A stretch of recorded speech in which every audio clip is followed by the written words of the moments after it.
Akkam jirtu kabajamtoota daawwattoota keenya kan daawwachaa jirtan AMN Plus sagalee dhalootati. Bakki amma itti argamnu kun bakka Araadaa Paarkii jedhamuudhaan waamamudha. Jiraattotni naannoo kanatti kanaan dura haala rakkisaa keessa jiraachaa turan, manneen jijjigoo keessa jiraachaa turan, hojii misooma koriidarii qarqara lageenii fi akkasumas irra deebiin misoomsutiin misoomaaf kaafamanii jiru jechuudha. Jireenyi isaan asitti yeroo san ittiin jiraachaa turan maal fakkaata? Yeroo ammaa kana jireenyi isaanii maal fakkaata kan jedhu irratti xiyyeeffachuudhaan qophii keenya Siimboo Finfinnee har'aatiin kan simbiraan geenyu ta'a jechuudha. Qophicha AMN Plus sagalee dhaloota fi abbaa taayitaa bulchiinsa misooma koriidaraaf qarqara lageenii waloodhaan kan qopheessanidha. Qophicha kan dursa immoo Anguddataa Jamaati. Nu faana bu'aa.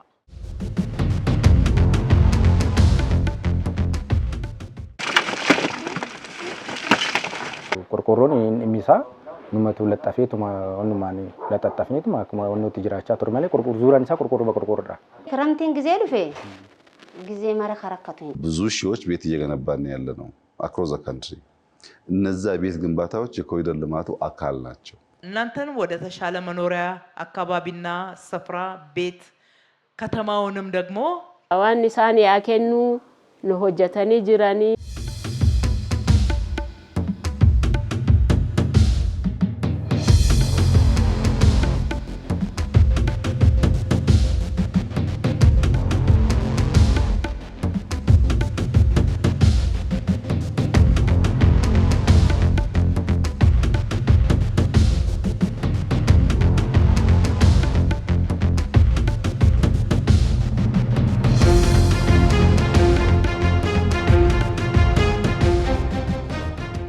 Magaalaan Finfinnee magaalota addunyaa waggaa dheeraa lakkoofsisan keessaa tokko akka taate ragaaleen ni agarsiisu.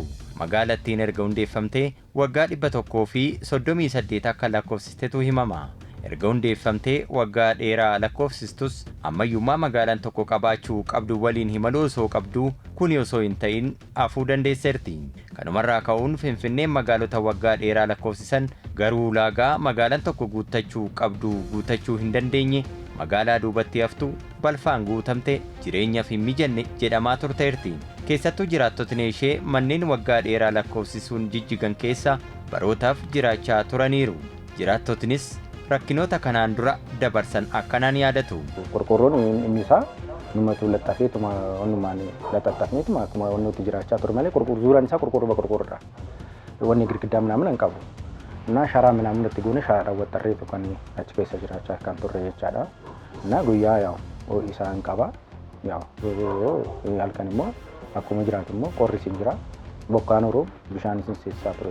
Isuma isa numatu humnuma keenyaan hojjenneetuma akkasitti keessa jiraachaa turre jechaadha. የነበርንበት ግቢ 20-30 ሰው ሆነን ሞራ ዱራን ኬሰ ጅራቻ ቱሬ ኬሰቲ አባ ወራ ዲግደመ ሶዶመ ታኔ መነ ፊንጫኒ ቶኮ ፈየደማ ቱሬ ማቲ ወሊን ናኖ ነመ ዲበለማፍ ቁዳኒ ኒታን ነምኒ ኩን ሁንዲ መነ ፊንጫኒ ቶኮ ኬሰቲ ፈየደም ደበሬ ኤግዴ ፈየደምተ ጀቹudha መኔን ጅጅጋ ኬሰሲ ከኑቲ ጅራቻ ቱሬ Hojiin misooma koriidaraa fi qarqara lageenii miidhagina magaalattii fooyyessuun magaalattiin siimboo addaa akka gonfattu hojii taasiseedha.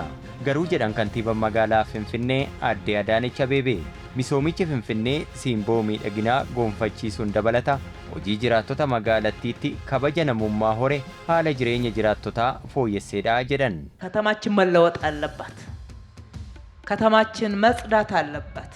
እኛ ከቆሻሻ ጋራ ከወዳደቀ ነገር ጋራ ካረጀ ነገር ጋር ተስማምተን እንድንኖር የተፈጠርን አይደለን። magaalaan keenya fooyya'uu qabdi, qulqulluu ta'uu qabdi. Nuti balfaaf wantoota jaawwaliin walii gallee jiraachuuf kan uumamne miti. Haalli akkanaa jireenya dhuunfaaf hin mijatu. Lammaffaa magaalaa keenya qulqulluu fi dorgomtuu taasisuun hin danda'amu. Manneen magaalaa keenya keessatti ijaaraman baroota hedduu waan lakkoofsisaniif keessa jiraachuuf ni ulfaatu. Kana haaromsuun jiraattotni jireenya fooyya'aa fi ammayyaawaa akka jiraatan magaalattiin ammoo dorgomtuu akka taatu hojjechuun dirqama keenya. Kun hin ta'u taanaan yeroo hunda waan nama jaju dinqisiifachuu ilmaan keenya biyya ormaa akka laalan eeyyamuun nurran jiraatu. Nuti magaalaa keenya hin jijjiirru taanaan qaamni dhufee nuuf fooyyessu hin jiru. Misoomni koriidarii fi qarqara lageenii hojii jiraattota magaalattiitti kabaja namummaa horeedha. Ministeerri muummee Dr. Abiy Ahmed misoomni koriidarii manneen magaalaa Finfinnee keessatti pilaastikaan ijaaramanii fi waggoota dheeraa lakkoofsisuun jiraattota Finfinnee rakkoo adda addaaf saaxilaa turan gara mana lammiin tokko keessa jiraachuu qabuutti hojii jijjiiree ta'uudha kan dubbatan. ብዙ ሺዎች ቤት እየገነባን ያለ ነው አክሮስ ዘ ካንትሪ። እነዛ ቤት ግንባታዎች የኮሪደር ልማቱ አካል ናቸው። sababa misooma kooriidariitiin manneen kumaatamatti lakkaa'aman ijaaramanii jiru. Kooriidariin yommuu hojjetamu lafti ulaagaa magaalaan tokko qabaachuu qabaatuun adda qoqqoodamee taa'a. Bakkeewwan mana jireenyaaf oolan adda baafamu. Manneen pilaastikaan ijaaraman osoo hin taane manneen lammiileedhaa fi malan ni ijaaramu jechuudha. Kanaaf kooriidariin gama kanaan rakkinoota turan kan fureedha.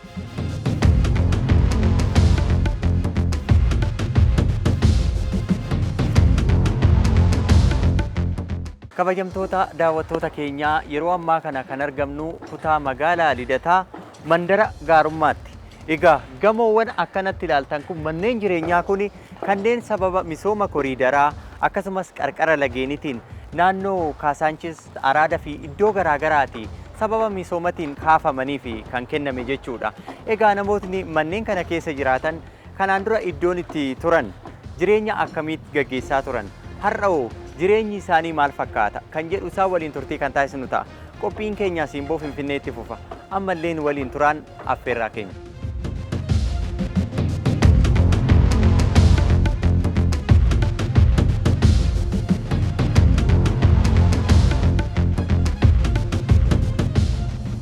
Kabajamtoota daawwattoota keenya qophii keenya Simboo Finfinneetiin har'a egaa dhimmi ilaallu akkuma seensa keenya irratti isiniif ibsine kanneen sababa misoomatiin kaafamanii haalli jireenya isaanii maal fakkaata. Yeroo ammaa kana mana kanneen misooman kaafamanii tokkottidha kan argamnu. Baga nagaan nu eeddanii. Baga nagaan dhuftanii. Maqaa keessan nutti hima. Misoomani kan kaatan. Misoomaan kaanee. Kanaan dura iddoon kaatassuun maal fakkaata? Ollaan keessan akkamiin jiraachaa turan? Manni duraan keessa jiraatan maal fakkaata ture? Mee kan ollaa keessanis ta'uu danda'a. Gizee kiramtiin gizee dhufe bishaan waraabaatuma turan. Mana keessa. Osootuma laallu seenaa. Lolaan. Meeshaa bichaa ni kaasna. Mana keessa yaa. Maal waaqaa hojii lolaa jira. Dalagaa isaati ilfaa ni fidaa gizee fide san nurraa qabbaneessa. Tuubboon ka'alaa kan silaa daandiirra deemu yoo ashawaan wayii minaaminteen kun cufaame gizee san galatti geessee gara gibbii. Daawwattoota keenyaa bakki amma itti argamnu kun mandara gaarummaati kan jedhamu kutaa magaalaa Lidataa keessatti jechuudha. Egaa kanneen sababa misoomatiin kaafaman manneen kanatti galfamaniitiin kan jiran itti gaafatamaan waajjira manneenii kutaa magaalichaa na cinaattidha kan argamu. Egaa turmaata si waliin kan taasisnu ta'a. Namootni mee jireenyi isaanii kanaan dura akkamiin ture? Kanneen naannoo kanatti galfaman eessaa kan dhufanidha? Tole galatooma wal baruudhaaf maqaan koo Gammachuu Geetaachoon jedhama. Itti gaafatamaa waajjira manneenii kutaa magaalaa Lidataati. Egaa akkuma kaasuudhaaf yaaltetti magaalli Finfinnee hojiiwwan misooma baay'ee hojjechaa jirti. Kana keessaa tokko hojii misooma koolidariiti jechuudha.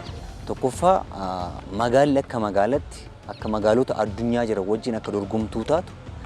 Lammaffaan mootu misoomni koolidarii kun yeroo jalqabutti magaala bareechuu qofa osoo hin taane haala jireenyaa fi jiruu uummatichaa jiraattota fooyyessuu irrattis xiyyeeffannoo godhee kan hojjetamaa jiru jechuudha. Misoomni koolidarii jiruu fi jireenya uummata keenyaa sirriitti fooyyessaa jira jedheen abdadha. Kana yeroo jennu fakkeenyaaf kana dura misooma koolidarii yeroo dhufu dura namoonni naannoo sana jiraatan tokkoffaa mana gandaa keessa jiraatu. Mana gandaa keessa yeroo jiraatan manni fincaanii dhuunfaa isaanii hin jiru danda'a. Bona aduudhaan baay'ee miidhamu, ganna mootu bokkaadhaan lolaadhaan baay'ee miidhama jechuudha manni isaanii. Fakkeenyaaf yeroo kana jennu ganna yeroo ilaallu bokkaan baay'ee jira. Mana gandaa waan ta'eef bokkaan mana gandaa cabsee seenaa ture jechuudha. Haalli uummanni naannoo sana jiraatan mootu garadoo keessa jiraachaa turan jechuudha. Magaalaa Finfinnee keessa mana jireenyaa dhuunfaa kan qabanii fi mana gandaa keessa kan jiraatan bakka bu'iinsi akkaataa fedhii isaaniin kennameefiira. Magaalattii keessaa ammoo kanneen nama birootti hirkatanii maatii isaanii waliin jiraatanis ni jiru. Finfinneennus dirreetti nuun ganneen yaada kanneen nama birootti hirkachuun jireenya isaanii gaggeeffataa turaniiti. Mana hin qabu garuu mana dirii tokko keessatti achitti qoodan dirii san keessa jiruufu akka xiqqeenyaatti godhanii achitti warri dirii ammaraariin achi keessa silan waan mi'a tokko silan baasu silan hojjedhu humna kootiin እና akka xiqqeenyaatti mana san ካሳንቺስ እንደራሴ አካባቢ ቀበሌ 33 kan jedhamu እና naannoo isa keessa jiraachaa ture iyyuu akka waggaa 20 tokko አካባቢ iddoo san keessa jiraachaa ture iyyuu እና ያው mana hin qabu እና kan duraan safara isaatti jiraachaa ture raayyaa ittisaa biyyaan ture iyyuu raayyaa ittisaa biyyaa keessaa baanaan achuma safaruma isaatti mana xiqqoo tokko takaraayee birrii 30 jiraachaa ture iyyuu achi ammoo bahee kiraayii mana ammoo dabalaa deemu mana dirii kana akka aggaataanii ta'eetoo namoota keenyarraa namooti ijoolleen keenya jiran mana sana argadhee achi keessa beeksisa soradhee achuma keessa jiraachaa ture beeksisa bajaa wajjin jechaadha. Naa mana kifilii tokko kanarra annase manichi mana kanarra gadi aanannase naa qorqorroodhaa gamannooti miti achi keessa jiraachaa ture. ወደዚህ እንግዲህ የመጣነው በልማት ምክንያት ነው። Gara naannawaa kanaa kan dhufne sababa misoomaan kaafamneeti. Kutaa magaalaa eekaan ture. Yeroo misoomaaf kaafamnus kutaa magaalichaatti walitti nu qabanii erga marii bal'aa irratti taasifnee booda kaafamne. Manni isiniif kennama filadhaa jedhamne nuti mana waliin jireenyaa filanne. Kanaan dura haalli keessa turre rakkisaadha. Manneen keenya akka isa amma keessa jiraannu kanaa miti. Meeshaalee keenyas baasii isaaniitiin konkolaataatti nuuf fe'anii nuuf fidani. Haala gaariidhaan keessummeeffamne. Wanti nuyi taajabne kanneen mana gandaa keessa jiraatan kanneen qabiyyee qaban keessummeeffamaniitiin kan jiran. Kanaan dura garuu kanneen namatti hirkatanii jiraatan akkan keessummeeffamne ka'aatiin ture. Mee akka kutaa magaalaa keessaniitti akkam ture namoota keessummeeffaman waan argineef jechuudha. Baay'ee dansaadha kun akka kutaa magaalaa keenyatti wanti inni guddaan akka namummaattis itti boonnu akka kutaa magaalaattis itti boonnu tokkoffaa misoomni kolidarii kun yeroo dhufu namoota qabiyyee qaban namoota seeraan keessummeessuu danda'an ni keessummeessee jira.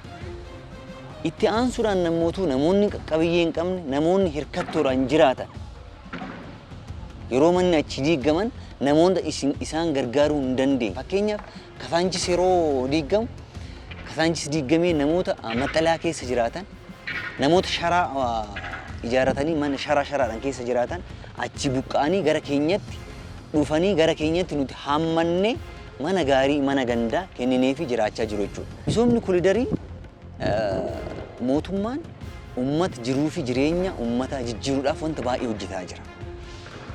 Kun ammootu kanneen keessaa tokko kan ta'e akka kutaa magaalaa keenyatti namoonni namoota isaan gargaaruu hin qabne namoonni isaan gargaaruu hin jiraanne kutaa magaalaa keenyatti ofitti hammannee keessummeessaa jirra jechuudha. Hirkattoota kan ta'an maanguddoota haawwolii abboolii keenya kan ta'an har'a fuunee mana gandaa kenninee fi haala gaariidhaan jiraataa jiru jechuudha.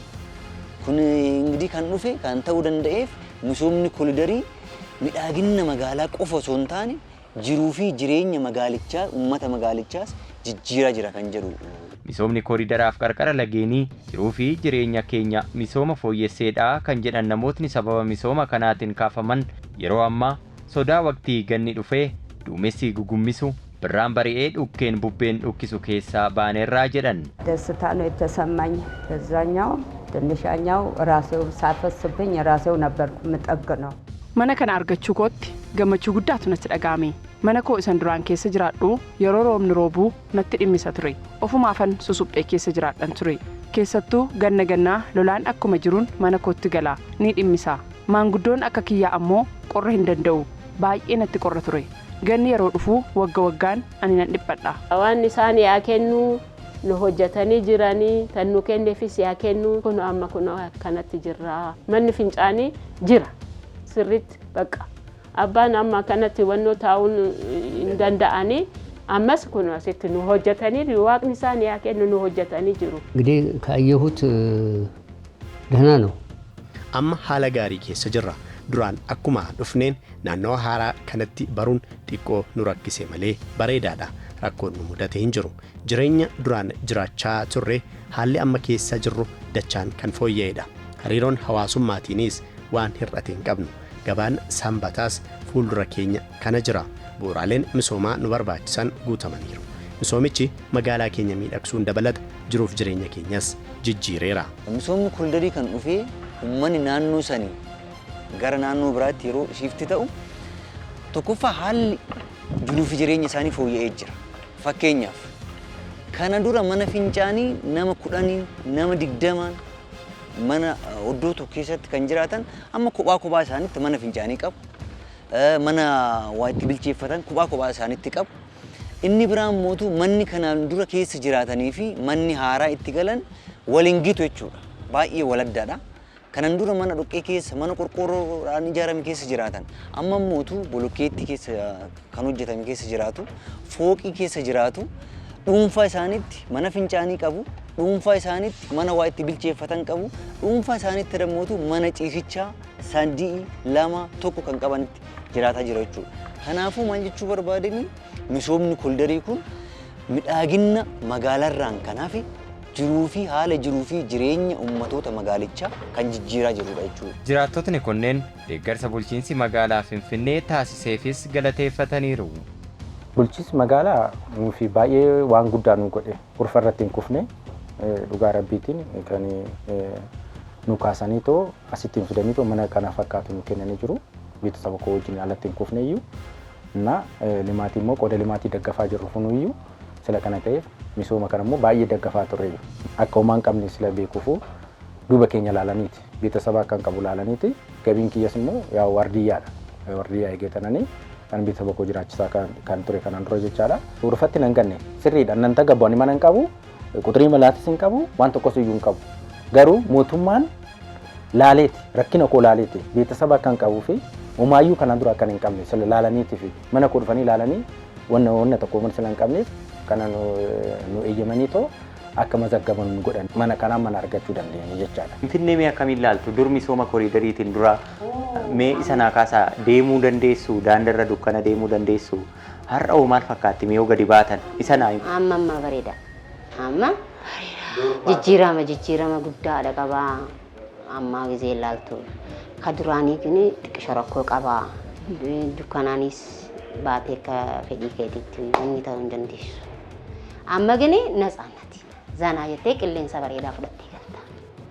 Baatee daa'imman kee qabattee baatee qilleensa koriidarii deeme ijoollee hanga waan isaan barbaadan taphachiistee gahee jettee ooltee gizee feete ilmaan kee qabattee ka feete qophaatee qasa amma hangi raasaadha sala kanatti hammaatees hin jiru rakkoon qabnu nutti rakkatus manni ilma namaatti rakkatu amalaan rakkata.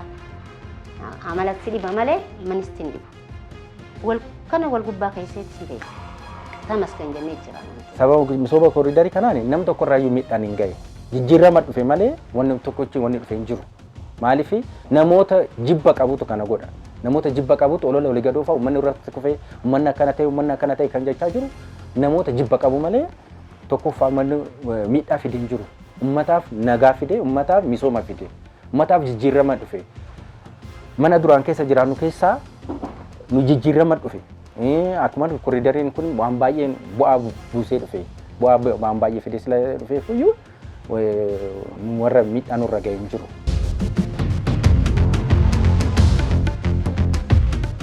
Egaa kabajamtoota daawwattoota keenya qophii keenya Simboo Finfinnee torbee kanaatiin dhimma irratti xiyyeeffanne kaafamtootni misoomaa yeroo ammaa kana sadarkaa maalirratti argamu? Kanaan dura haalli jireenya isaanii maal fakkaataa ture kan jedhu irratti kan xiyyeeffatu ture. Egaa kaafamtootni misoomaa waliin turtii taasisan bona aduudhaan ganna rooban rakkachaa akka turanidha kan nu kaasan.